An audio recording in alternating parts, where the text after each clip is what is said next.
बिस्मिल्लाहिर्रहमानिर्रहीम, अस्सलामुअलैकुम। कैसे हैं जी आप सब? दुआ है कि आप सब शादबाद रहें, जहाँ रहें खुशबाश रहें। अल्हम्दुलिल्लाह हम सब भी ठीक ठाक है। यहाँ हमारे भी दिन का आगाज़ होते ही घर के कामकाज स्टार्ट हो जाते हैं। जी हाँ, ये घर के कामकाज ही हैं जो हमें मसरूफ़ रखते हैं, जो हमें एक्टिव रखते हैं और जो हमें कुछ अच्छा और कुछ बेहतर करने के जस्तजू में मुब्तला रखते हैं। लेकिन खैर यहाँ कामकाज हो गए थे, मैं फ़्रेश होने के लिए जा रही थी तो बच्चों ने कहा भूख लग रही है, कुछ हल्का फुल्का जो है ना बना कर दें। दिन लंबे हो गए ना, तो फिर गर्मियों के लंबे दिनों में नाश्ते के बाद भी भूख लगती है और सर्दियों में ठंड की वजह से भी भूख लगती है। ये भी आप लोगों को मालूम है, जितनी ज़्यादा सर्दी लगती है ना इतनी ज़्यादा भूख लगती है, और ऐसे ही गर्मी लंबे दिनों की वजह से भी भूख लग रही है। तो फिर मैंने हल्का फुल्का सा सोचा मैक्रोनी बना देती हूँ। पहले मैक्रोनी निकाल कर उसे बॉईल होने के लिए रख दिया है। मसाले वाली है, पैकेट वाली जो मिलती हैं फ्लेवर्ड वाली। तो अचारी मैक्रोनी का पैकेट रखा था, वही मैं बना रही हूँ। चिकन निकाल के उसे थोक किया, फ्रीज़र में रखी हुई थी, और फिर उसके छोटे छोटे से क्यूब कट कर लिए। फिर बेटी यहाँ आ गई, उसने कहा कि मम्मा मैं ना आपको वेजिटेबल कट करके देती हूँ। मैंने चले आप वेजिटेबल कट कर लें। तो यहाँ नेकी और पूछ पूछ मैंने कहा कि चलो बेटा आप ही कट करो, बल्कि आप पूरी मैक्रोनी ही बना दो मेरी वजह से। लेकिन उसने कहा नहीं मम्मा मैं अभी आपको ना सिर्फ वेजिटेबल कट करके देती हूँ। चलो मैंने कहा आप वेजिटेबल कट करें। और ये जो बर्तन, इधर काम को हाथ लगाया नहीं और यहाँ बर्तन जो है ना उनका ढेर बनना शुरू हो गया। तो मैंने सोचा कि चले जल्दी से नहीं बर्तन भी साफ़ कर लूँ, क्योंकि जब मैंने फ़्रेश होने जाना है तो मुझे फ़ौरन से किचन में दोबारा नहीं आना है, थोड़ा सा रेस्ट करना है, उसके बाद किचन में आना है। इसलिए मैं हर काम जो फ्री कर रही थी। वैसे बेटी भी मेरे साथ साथ ही लगी रहती है, वो भी हेल्प करवाती रहती हैं। अच्छा, चिकन के लिए मैंने क्या किया है कि 2 टेबलस्पून लहसुन के डाले, और जब उसमें हल्की सी खुशबू आने लगी ना, चिकन डाल के उसे फ्राई किया, चिकन क्यूब जो बनाए थे। और जब चिकन क्यूब वाइट हो गए ना, तो जो पैकेट का मसाला था ना उसमें 2 टेबलस्पून वाइट विनेगर और पानी डाल के उसका लिक्विड सा बना लिया था पेस्ट, वो डाल दिया। 5 मिनट के लिए कवर करके रख दिया ताकि थोड़ा सा गल जाए अच्छे से, मिक्स करके ना हल्की फ्लेम पे रखा। और 5 मिनट के बाद इसमें मैंने शिमला मिर्च डाल दी, 1 टेबलस्पून चिली स्पून डाल दिया, 2 टेबलस्पून सोया सॉस डाल दी, और इसे जो है ना अच्छे से मिक्स करने लगी। फिर मैंने यहाँ पर जो है ना कैबेज होती है ना, वो बंद गोभी कट की थी, वो भी डाल दी है। और 1 मिनट के लिए इसे जो है ना मैं कवर कर दूँगी मिक्स करने के बाद, ताकि जो शिमला मिर्च है ना ये भी गल जाए। मैक्रोनी मुझे ऐसा लग रहा है कि थोड़ी सी ना नरम हो गई बॉयल होने में, इसलिए मैं उसे यहाँ बिल्कुल नहीं पकाऊँगी। चिकन तैयार हो गई तो उसे मैंने साइड में किया, और जो बॉयल मैक्रोनी थी ना वो डाल के और इन दोनों को हल्के हल्के हाथ से मिक्स किया है, ताकि मैक्रोनी जो है वो टूटे नहीं, बिल्कुल साबुत रहे। और नरम तो हो गई है, लेकिन अगर हम एहतियात से मिक्सिंग करेंगे ना तो ये बिल्कुल ठीक रहेगी। देखें, आपको बिल्कुल नहीं लग रहा होगा कि ये ज़्यादा गली हुई है। तो इसे एहतियात के साथ मिक्स करके जो है मैंने यहाँ इसको कवर करके रख दिया है, फ्लेम भी ऑफ़ कर दिया है। तो 2-3 मिनट जब ये कवर होकर रखी रहेगी ना तो बहुत अच्छा मज़ेदार सा इसके अंदर मज़ीद पकाने की, दम पे रखने की ज़रूरत नहीं है। और हाँ, नमक भी अपने टेस्ट के मुताबिक एडजस्ट कर लीजिएगा। उसके बाद मैं फ़्रेश हो गई हूँ, सुकून हो गई हूँ, नमाज़ भी पढ़ ली है। और जब सारे काम से फ़ारिग होकर नहा धो के नमाज़ पढ़ के बैठते हैं ना, तो कुछ लम्हे सुकून के ज़रूर गुजारा करें, ताकि आप अच्छे से पीसफुल हो जाएँ, बॉडी और माइंड दोनों रिलैक्स हो जाएँ। तो ऐसे ही मेरे साथ था, मैं यहाँ बैठी थी और ये ग्लासेस आपको दिखा रही हूँ। कल जब शॉपिंग करने के लिए गई ना, तो जैसे ही मैंने ये ग्लासेस लगाए, ये तो टूट के भाई मेरे हाथ में आ गए, डंडी अलग और चश्मा अलग। अब इसके बगैर तो मेरा गुजारा हो नहीं सकता था, क्योंकि मेरी आई साइट तो बहुत ज़्यादा वीक हो चुकी है। तो फिर ना मैंने बड़ी बेबाकी के साथ ये टूटा हुआ ही चश्मा लगाया। स्कार्फ़ तो वेयर करती हूँ ना, स्कार्फ़ के पीछे इस तरह से कर लिया कि पता ना चले, और आराम से मैंने कपड़े देखे और कपड़े पसंद किए, सिलेक्ट किए। हालांकि मुझे डर था कि दोबारा से निकल कर मेरे हाथ में ना आ जाए। अब देखें कि काम पे काम, एक काम ख़राब होना तो दूसरा भी काम ख़राब हो जाता है। अभी आपको मैं जो है ना वॉल क्लॉक दिखा रही हूँ। ये यहाँ सामने जो है ना, इसमें मैंने इसकी सेटिंग बनाई हुई है, और वो उसके साथ मैंने ये ब्लैक लगाई हुई ना, तो वो बहुत अच्छा लगता है। अब वहाँ से वो कितना खाली खाली लग रहा है। अब मुझे लगा था कि इसका सेल ख़राब हो गया है, तो फिर एक सेल घर में रखा था, वो लगा के देखा, वो नहीं चला। तो फिर दूसरा जो है मैंने यहाँ पर न्यू सेल मंगाया, और ये जो न्यू सेल लगा है वो भी नहीं चल रहा। अब ये बटन किस चीज़ का है मुझे तो पता नहीं, शायद पहले होता है या नहीं होता, मैंने कभी देखा नहीं। अब ये नीचे की तरफ तो हो रहा है, लेकिन ऊपर की तरफ ये नहीं हो रहा, पता नहीं इसका क्या मसला है। और जो है ना ये चल ही नहीं रही घड़ी।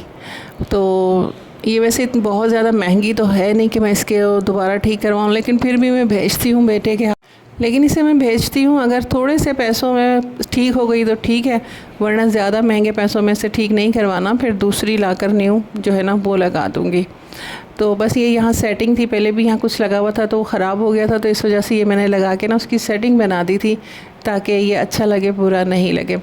और बस ईद की सफाइयाँ और तैयारियाँ स्टार्ट है। ये पर्दा तो मैंने पहले ही वॉश कर लिया था, तो इसकी अब टेंशन नहीं है कि इसे भी वॉश करना है। ये तो साफ़ सुथरा करके मैंने यहाँ लगा दिया है। एक वक्त था कि बकरीद का ना मुझे इंतज़ार रहता था। आप यकीन करेंगे कि मैं बोलती थी मुझे जो छोटी ईद जिसे कहते हैं ना ईद उल फितर, वो बिल्कुल भी पसंद नहीं थी। और बकरीद के लिए मैं बिल्कुल पागलों की तरह ना इंतज़ार करती थी कि बकरीद आ जाए। बस मुझे बहुत ही अच्छी लगती थी ये बकरीद, पता नहीं क्यों अच्छी लगती थी। तकबीरात जब फ़ज़ा में गूंजती हैं वो तो बहुत खूबसूरत तब भी लगती थी, और आज भी उससे रूह को बहुत सुकून मिलता है जब सुनती हूँ। लेकिन उस वक्त ना मुझे जानवर देखना और डिशेस सेलेक्ट करना कि इस बार बकरीद पे मुझे कौन सी डिशेस बनानी है, उनके लिए मसाले लेकर आना, मसाले पीस के रखना, अदरक लहसुन पीस के रखना कि मुझे इसके बारे में कोई परेशानी ना हो। कोयलों का अरेंज करना, पहले से कोयले अरेंज करना है, क्या अंगीठी चाहिए, किस तरह से मुझे बारबेक्यू करना है। यानी कि बहुत ज़्यादा मेरा जो नहीं ये वाला फेस्टिवल ईद उल अज़हा बहुत पसंद था। अंदर ही अंदर ना एक अजीब सी खुशी की लहर उठती रहती थी मेरे, जानवरों की जो चलने फिरने की आवाज़ें सुनती थी ना उससे भी। ऐसा नहीं कि मुझे खाने पीने का शौक़ नहीं है, वो आज भी अच्छा लगता है, लेकिन जो ये बकरीद की जो एक जोश था ना वो ख़त्म हो गया। सिर्फ अब एक आरज़ू है कि अल्लाह ताला मुझे एक कबूल और मकबूल जो हज है ना वो नसीब फरमाए, और बच्चों के साथ जो है ना मैं हज पर जाऊँ, खुशी और खुशू के साथ जो है ना एहतराम के साथ मैं हज अदा करूँ, और जो तकबीरात की सदाएँ हैं ना उसमें हमारी आवाज़ भी गूंजे। आमीन इलाही आमीन। तो खैर जी, चले मैं यहाँ जो है ना आपको वो कपड़े दिखाती हूँ जो मैं लेकर आई हूँ। तो ये शर्ट दिखा रही हूँ। सबसे पहले ये इसका फ्रंट है और साथ ही इसमें स्लिप्स लगी हुई हैं। अच्छा, ये 50-50 है, कभी मुझे पसंद आ रहा है और कभी नहीं अच्छा लग रहा। मैं सोच रही हूँ इसे चेंज कर दूँ। आप लोग भी बताइएगा कि आप लोगों को ये कैसा लगा। और वो उसका फ्रंट था और स्लिप थी, और ये इसका दुपट्टा है। तो ये देखें, इसका दुपट्टा है, ब्राउन कलर में है। तो देखते हैं अब इसे मैं बनाती हूँ या नहीं बनाती। आप लोगों से तो मैं एडवाइस मांगती हूँ, लेकिन आप लोग देखते ही नहीं हैं, तो मशवरा कहाँ से देंगे, क्या कैसे बोलेंगे कि अच्छा है बना ले नहीं बना ले। आप लोग तो कुछ वीडियो को ना देख रहे हैं, ना चैनल को सब्सक्राइब कर रहे हैं, ना शेयर कर रहे हैं। और बहुत ज़्यादा मुझे जो है ना अफसोस होता है कि मैं इतनी ज़्यादा मेहनत कर रही हूँ, और ऐसी बुरी भी मेरी वीडियो नहीं है, अच्छे से अच्छी बनाने की कोशिश कर रही हूँ, लेकिन कोई लाइक शेयर नहीं, कोई कमेंट नहीं। तो प्लीज़ आप लोग मेरी वीडियो को ज़्यादा से ज़्यादा सपोर्ट कीजिए। ये दूसरा सूट है, ये मुझे बहुत ज़्यादा पसंद आया। इसे मैंने बिल्कुल चेंज नहीं करना है, इसे मैंने लाजमी बनाना है। ये गुलजी का है, गुलजी के मैं पहले भी बना चुकी हूँ, तो उसका फैब्रिक वगैरह मुझे अच्छा लगता है और ये बहुत अच्छा लगा। इसकी जो है ना ये बैक साइड है, इसमें बॉर्डर वगैरह भी दिया है। अब इसमें ना स्लिप और बैक साइड ये एक साथ है, और वो जो पहले दिखाया था ना उसमें फ्रंट और स्लिप एक साथ दिए थे। इस कपड़े का प्रिंट वगैरह सब कुछ मुझे बहुत अच्छा लगा है। गुलजी जो है मैं पहले भी बना चुकी हूँ, यूज़ कर चुकी हूँ, तो मुझे इसका फैब्रिक भी अच्छा लगता है। और ये मैं अब दोबारा भी अपने लिए गुलजी लेकर आई हूँ। साथ ये दामन के लिए पैच दिए हैं, और ये जो है ना कंट्रास्ट में इसका दुपट्टा है, ब्लैक में है। काफ़ी अच्छा लगा मुझे ये इनका जो है ना कंट्रास्ट, और ये दुपट्टा भी अच्छा है, बहुत प्यारा सा दुपट्टा है, और सेल्फ़ प्रिंट है इस दुपट्टे के ऊपर ना। तो देखते हैं अब कैसा स्टिच करती हूँ। ज़ाहिर है कि स्टिच तो मैंने ही करना है, तो फिर मैं आज जब स्टिच करूँगी फिर आप लोगों को दिखाऊंगी। और ये ट्राउज़र है, ट्राउज़र का वैसे फैब्रिक अच्छा है, लेकिन मुझे पता नहीं क्यों लगता है कि जैसे ये ट्राउज़र है ना, ये इनका जो कपड़ा है ना वो थोड़ा बारीक होता है। अब शर्ट बारीक हो, उसके नीचे तो मैं शमीज़ पहन लेती हूँ, लेकिन मैं चाहती हूँ कि जो ट्राउज़र बनाए जाते हैं ना वो भी थोड़े से जो है ना इनका फैब्रिक मोटा होना चाहिए।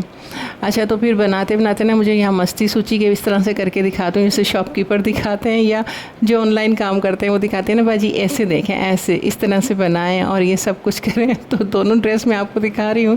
अगर एडवाइस देना चाहें तो ज़रूर दीजिएगा कि मुझे ये ब्राउन वाला जो है चेंज करना चाहिए कि नहीं। खैर, कपड़े जो हैं वो मैंने फ़ोल्ड करके रख दिए हैं अच्छी तरह से, वापस उनको कवर में उनके लगा दिया है। और उसके बाद जो है ना यहाँ 5:30 या 5 का टाइम हो रहा था, तो पहले मैं आ गई हूँ कूलर में पानी बनाने के लिए, क्योंकि शाम के टाइम अब मैं चाह रही हूँ कि ज़्यादा जो है ना फ्रिज का डोर नहीं खुले, उससे ना फ्रिज की कूलिंग भी मुतासर होती है और फिर कहते हैं कि बिल भी ज़्यादा आता है। तो यहाँ जो है अब मैंने कूलर निकाल लिया है। अच्छा, इसमें बहुत ज़्यादा देर तक ना पानी ठंडा नहीं रहता, इसलिए ज़्यादा पानी भरकर बनाने का कोई फ़ायदा नहीं है। जो अभी मैंने पानी डाला है ना, ये 3 मैं पहले डाल चुकी हूँ, और साथ ही ये बर्फ़ डाल दिया और यहाँ रखा है मैंने, ताकि अगर इसमें से पानी वगैरह टपके भी ना, तो अगर इस तरफ रखती हूँ ना मसालों की साइड पे, यहाँ किचन की साइड जो है ना, फिर ये हीट की वजह से पानी जल्दी गर्म भी होता है और थोड़ा बहुत पानी गिरे ना तो वो सारे में चिप होना शुरू हो जाती है, इसलिए मैंने इसे वहाँ सिंक के पास रखा है। उसके बाद जो है मैं आटा गूँधने लगी हूँ। वैसे तो वो जो कल मैंने दाल गोश्त बनाया था ना वही है, वही चल जाएगा। दिन में मैक्रोनी बना के दे दी थी बच्चों को। तो यहाँ पर जो है मैं आटा गूँध रही हूँ, 2-3 रोटियाँ बनानी हैं। राइस भी रखे हुए हैं, कल ज़्यादा बन गए थे, राइस रखे हुए हैं। दाल गोश्त बनी है, लेकिन बेटे को ना उसके साथ दाल के साथ जो है रोटी खानी थी, तो यहाँ जो है मैं आटा गूँधने लगी हूँ। और जो वो तवा लेकर आई थी ना कल की वीडियो में मैंने आपको दिखाया, तो उसने कहा था 5 मिनट जो है ना इसे तेज़ आंच पे रख देना है। तो चूल्हा जला के ना वो तवा मैंने उल्टा करके रख दिया है। तो देखते हैं, उसने तो कहा था केमिकल साफ़ होकर ना तवा बिल्कुल साफ़ सुथरा हो जाएगा। तो यहाँ ये बॉक्स दिखा रही हूँ, इसमें जो है मैंने राइस रखे हुए हैं।